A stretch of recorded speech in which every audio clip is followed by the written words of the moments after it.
Hello, good morning. Magpapaksiw ako ng isda. Ang tawag dito ay bulaw. Ayan guys, so syempre hiniwa-hiwa ko na siya. Then nilagyan ko yan sa ilalim ng asin. Mayroon ng asin at lemongrass. Syempre nilagyan ko rin siya ng kamyas. Yan, masarap ang kamyas sa mga isdang sariwa.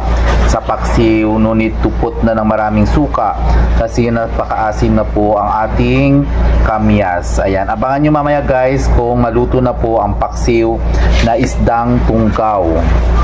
Ayan, tunggaw po ang tawag dito sa amin. Ayan po, tunggaw. Ayan, yan po yung kanyang mukha. Napakasarap siya guys. Naglalaway na po ako. Abangan nyo po mamaya. God bless you. Mua mua chup chup. Yan. Yan. Sobrang kulong-kulo. Luto na yung kamyas pero may sabaw pa. Marami pa.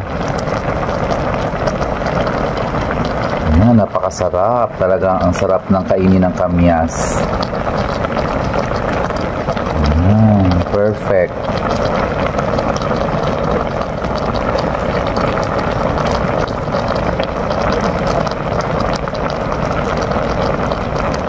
Ang gandang pakinggan ng kanyang kulo. Talagang napakagandang effect.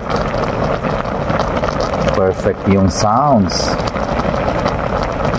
Papatuyuan ko na lang yan guys. Tapos enough na.